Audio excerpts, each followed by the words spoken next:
मित्रांनो, मी बैलगाडा प्रेमी बारामतीकर या यूट्यूब चॅनलमध्ये प्रथमतः सुस्वागतम। मित्रांनो, श्रीमंत शिवराज ते एस्टंटच्या शेजारी भरवलेला आहे। मित्रांनो, हे आहेत आयोजक।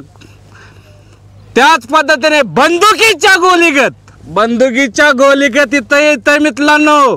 काय येतंय तर आपल्याला श्रीमंत शिवरूपराजे केसरी मैदानाचं त्यांनी नामांकित अशी बक्षिसं ठेवल्यात।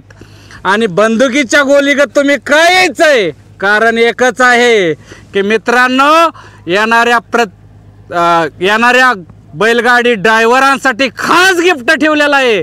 गिफ्ट म्हणजे फायनलला जो ड्रायव्हर राहील आणि एक नंबरचा मानकरी होईल त्याच्यासाठी महाराष्ट्रातील सर्वात प्रथमतः एक अर्ध्या तोळ्याची अंगठी ठेवली आहे। चला तर ह्या आयोजकांकडून प्रथमतः या मैदानाचं तुम्ही कशाबद्दल आयोजन केलं ते सांगा। नमस्कार, समस्त ग्रामस्थ आसू आणि धर्मवीर संभाजीराजे युवक प्रतिष्ठानच्या आयोजनाने मी आपलं सर्वांचं स्वागत करतो। या ग्राउंडचं आयोजन हे माननीय श्रीमंत शिवरूपराजे खर्डेकर यांच्या 56व्या वाढदिवसानिमित्त शिवरूपराजे केसरी या मैदानाचं आयोजन, बैलगाडा शर्यतीचं आयोजन करण्यात आलेलं आहे। या मैदानाचे किती बक्षीस आहेत? एक ते शेवटचं बक्षीस सांगा। या मैदानाचं प्रथम क्रमांकाचं बक्षीस आहे 1,11,111। दुसऱ्या क्रमांकाचं बक्षीस आहे 77,777। तिसऱ्या क्रमांकाचं बक्षीस आहे 66,666। चौथ्या क्रमांकाचं बक्षीस आहे 44,444। पाचव्या क्रमांकाचं बक्षीस आहे 33,333। सहाव्या क्रमांकाचं बक्षीस आहे 22,222 आणि सातव्या क्रमांकाचं बक्षीस आहे 15,555। या मैदानाची प्रवेश फी किती आहे? या मैदानाची प्रवेश फी नाममात्र 1,000 रुपये ठेवण्यात आलेली आहे। त्याच पद्धतीने या मैदानाचं ट्रॅकची लांबी रुंदी किती आहे? या मैदानाची सरासरी लांबी आहे 940 रनिंग फूट आणि ट्रॅकचे रुंदी जे आहे ते 14 फूट ठेवण्यात आलेले आहे। असे 9 प्रकारचे 9 ट्रॅक आम्ही तयार ठेवण्यात आले। हे मैदान अखिल भारतीय बैलगाडीच्या संघटनेच्या नियमानुसार होणार का? नक्कीच, अखिल भारतीय बैलगाडी चालक मालक संघटनेच्या नियमानुसारच हे मैदान भरवण्यात आलेलं आहे। त्यानुसार आम्ही रीतसर शासनाची परमिशन घेण्यात आलेली आहे। त्यासाठी लागणारी योग्य सुविधाही आम्ही उपलब्ध करून देण्यात आहे, जसे की बैलगाडीचे तपासणी, बैलांची तपासणी शासकीय अधिकाऱ्यांच्याकडून होईल। त्यासाठी लागणारी ॲम्ब्युलन्स, इतरही गोष्टी आम्ही अवेलेबल केलेल्या आहेत। त्याच पद्धतीने आपल्या मैदानावरती मैदानाच्या आजूबाजूला अडथळा येणारं वडा, विहीर, नाला अशा काय गोष्टी आहेत का? हो, आमच्या मैदानाच्या शेजारी एक विहीर आहे, परंतु ह्या ग्राउंडचा इतिहास असा आहे की गेली 100 वर्ष गावची जत्रा आणि त्या निमित्ताने होणाऱ्या बैलगाड्या शर्यती याच्यावर भरवल्या जातात। 100 वर्षात असा कुठलाही अपघात झालेला नाही, परंतु आम्ही आपल्या बैलगाडी चालक मालक संघटनेच्या नियमानुसार त्या विहिरीला संरक्षण कटाडे करत आहोत, जसे की आम्ही चारी बाजूने टेलर उभं करून ते सुरक्षित करणार आहोत। या मैदानाची ऑनलाईन फीची प्रोसिजर चालू केली का? किती तारखेपासून करणार आहोत? नाही, ऑनलाईन फीची प्रवेश ऑलरेडी चालू आहे आणि ज्या दिवशी बैलगाड्या आहेत त्या सकाळी 11 वाजेपर्यंत इथं प्रवेश फी स्वीकारली जाईल। त्याच पद्धतीने मैदान हे पहिला गट किती वाजता पळला जाईल? सकाळी 8 वाजता साधारणतः उद्घाटन होईल, त्यानंतर 8-8:30च्या दरम्यान पहिला गट पळला जाईल। त्याच धर्तीवरती खाली किती गट जातील? एका वेळेस 5 गट खाली उभे राहतील एवढी आम्ही जागा अवेलेबल करून दिलेली आहे। त्याच पद्धतीने आपल्या अंतिम रेषेपासून पुढे समोर किती जागा आहे बैल थांबायला? बैल थांबायला साधारणतः 300 ते 400 फूट पुढे आहे आणि त्याच्या पुढेही जागा मोकळी आहे, पण आम्ही 400 फूट तुम्हाला सांगतो कारण आपण सुद्धा पाहू शकता। त्याच पद्धतीने आपल्या मैदानाचं एक आसूचं नाव हे महाराष्ट्रात तुम्ही करून दाखवणार का? नक्कीच, कारण महाराष्ट्रात नाव होण्यासारखीच ही स्पर्धा होणार आहे। निष्पक्षपातीपणाने आणि विना लाटीकाठी आणि शासकीय नियमाप्रमाणे योग्य निर्णय या मैदानावर दिले जातील। महत्त्वाचं म्हणजे या शर्यतीच्या निमित्त मी आपल्याला एक सांगू इच्छितो की महाराष्ट्रात प्रथम येणाऱ्या गाडीचा जो चालक आहे त्याला आम्ही अर्ध्या तोळ्याची सुवर्ण अंगठी ठेवलेली आहे। असं बक्षीस मला वाटतं महाराष्ट्रात प्रथमतः असावं। त्याच पद्धतीने आपल्या मैदानात जे तुम्ही आता अर्ध्या तोळ्याच्या अंगठीचं बोललं की येणाऱ्या फक्त 1 नंबरच्याच गाडीला आहे का? हा, शेवटच्या गाडीचा जो फायनल मारेल त्या शेवटचा 1 नंबरचा जो बैलगाडी येईल त्याच्या चालकासाठी हे बक्षीस आहे। त्याच पद्धतीने तुम्ही हे मैदानाचं आयोजन केलंय, त्याच धर्तीवरती ह्या मैदानात कोणी बैलगाड्याला दुखापत किंवा प्रेक्षकांना दुखापत झाली तर त्याच्यासाठी सुविधा उपलब्ध काय केलेलं आहे? आम्ही या ठिकाणी लोकल लेवलचे आमचे डॉक्टर्स आहेत, शिवाय आम्ही लोकांना इजा झाली तर ॲम्ब्युलन्स तयार ठेवलेली आहे, त्याची काळजी करू नये, ती इजा होणार नाही याची पूर्ण खबरदारी घेण्यात आलेली आहे.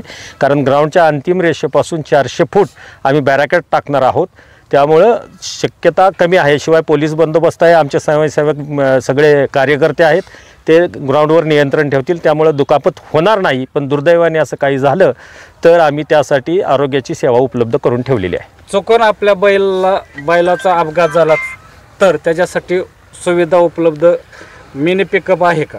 सगळ्या गोष्टी बैलांसाठी म्हणजे जनावरांसाठी लागणारे ॲम्ब्युलन्ससुद्धा आम्ही तयार ठेवलेले आहे. त्यासाठी प्राथमिक उपचारासाठी डॉक्टरही इथं आहेत. आजच आम्ही फलटणच्या अधिकाऱ्यांना अर्ज दिला की एक्स्ट्रा मनुष्यबळ आम्हाला या ठिकाणी डॉक्टर आणि मेडिकल उपलब्ध करून द्यावं, आणि त्यांनी आम्हाला तसं आश्वासित केलेलं आहे.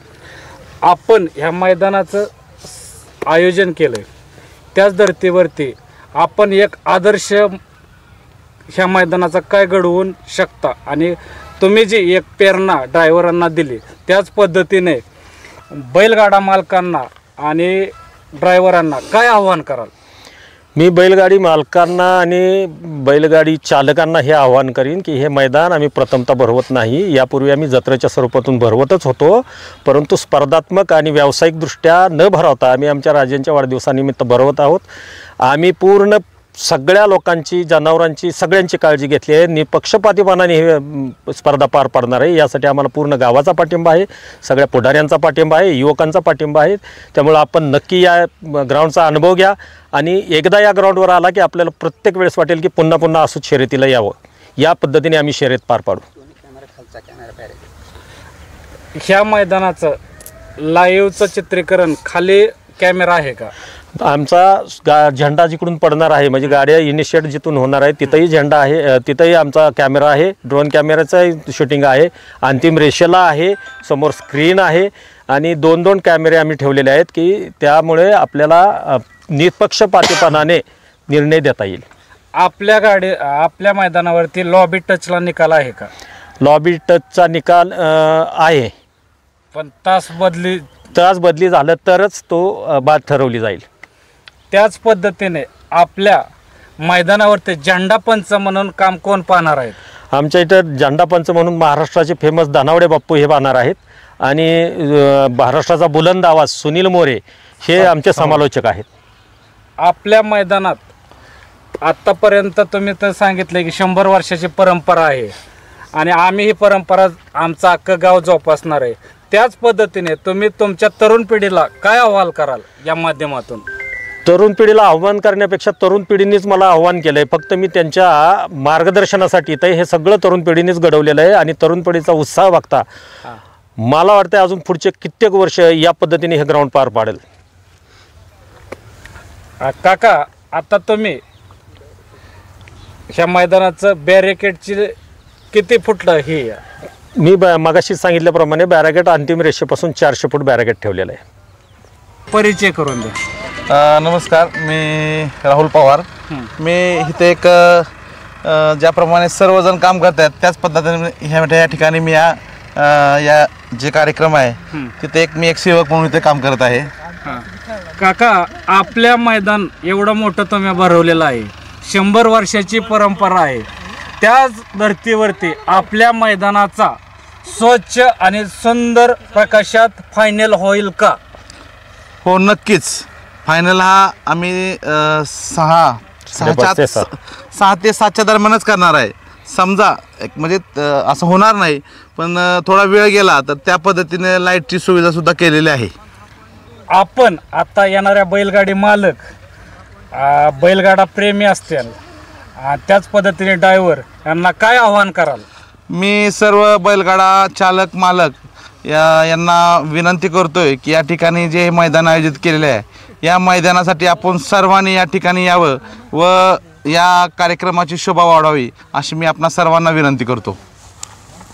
महाराष्ट्राच्या कानाकोपऱ्यात पोहोचवण्याची माहितीसुद्धा की मला सुद्धा माहीत नव्हतं की ही 100 वर्षाची परंपरा आहे, पण तुम्ही तो या व्हिडिओच्या माध्यमातून सांगितलं. मित्रांनो, ही 100 वर्षाची परंपरा आहे आणि हे ते मैदान 100वा वर्ष चालू आहे. आणि यांचं एकच म्हणणं आहे की या वर्षीपेक्षा मोरल्या वर्षी याच्यापेक्षा तयारी आम्ही आमच्या आयोजकांच्या मार्फत आणि तरुण पिढींनी जे मार्गदर्शक आपल्या समोर आहेत, सरांनी आपल्याला माहिती दिली आणि तरुण पिढीला जी एनर्जी असते ते देतात. त्याच पद्धतीने मोरल्या वर्षीसुद्धा त्यांनी सांगितलं की मैदान खूप असं मोठं भरवलं जाईल. त्याच्यासाठी मी आपल्या सर्व तरुण पिढी व तुम्ही माझ्यापेक्षा वयाने ज्येष्ठ आहात आणि इथं थांबतो. जय हिंद.